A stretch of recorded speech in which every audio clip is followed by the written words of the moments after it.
Jobs, jobs, jobs. Since he was inaugurated, President Obama has spent billions of taxpayer dollars in an effort that was supposed to create millions of jobs.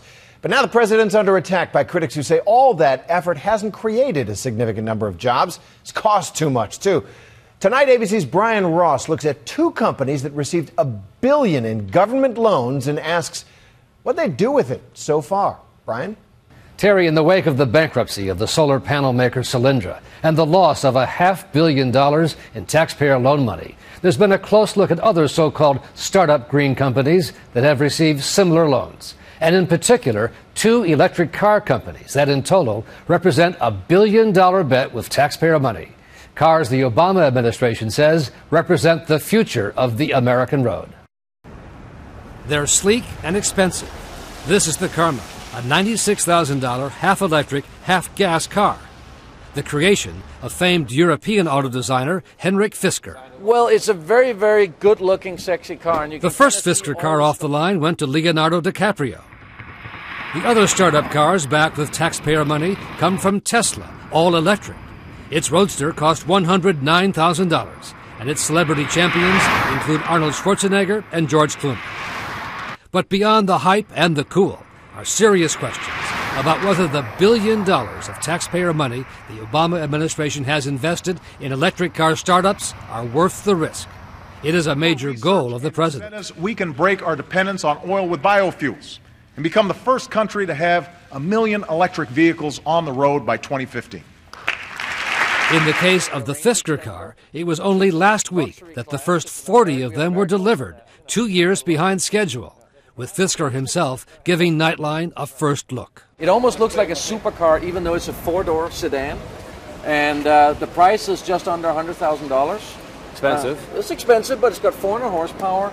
It's a luxury ride, but the range on battery power is only 32 miles, according to the EPA, although Fisker maintains it's closer to 52 miles. Fisker says the car's style makes it different than other green cars. We want people to get excited emotionally about an environmental friendly car. The decision by the Department of Energy to give Fisker a $500 million plus loan came with the promise that it would produce a smaller version car in Delaware, creating 2,500 jobs in Vice President Biden's home state.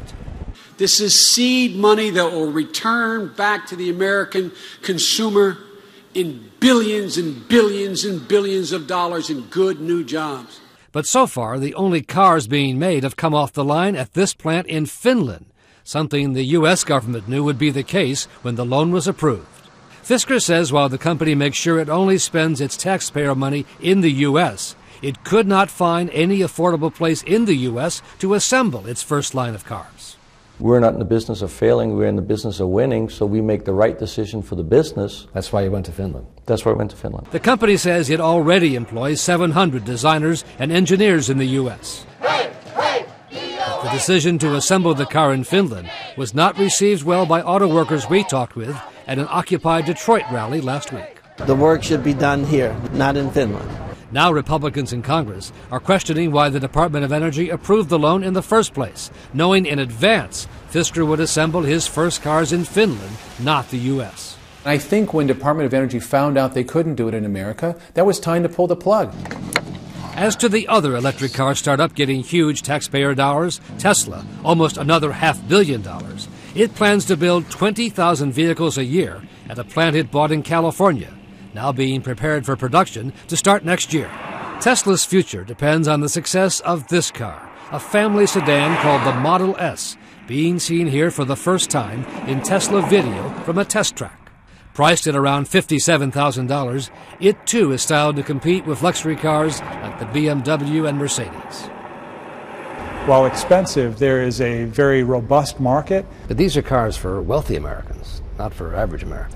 Well, I don't know how you define wealthy. Tesla Vice President Dermot O'Connell says the car will revolutionize automaking. This is the battery. The mother of all batteries. This is the mother of all batteries. Its big flat battery that goes under the car provides a range of almost 300 miles before needing a charge. But some industry analysts, including the auto columnist at Fortune magazine, say Tesla's business plan doesn't work. The numbers just don't work, Brian. I think unless Tesla gets some more cash, they're going to be in bad shape. In fact, in Tesla's most recent filing with the Securities Exchange Commission, ABC News and the Center for Public Integrity found this statement, that the company expects continuing losses for at least the foreseeable future. If you don't make a profit, how will you repay the loan? But we will make a profit. That's the plan, and we're executing to it. Despite what you've said to the Securities Exchange Commission. Despite what we've said to the Securities Exchange Commission. The bottom line is that by their very nature, all these startup companies bring great risk. So it's a gamble every time the taxpayers' money is put on the board. Nothing is guaranteed except that there will be winners and there will be losers.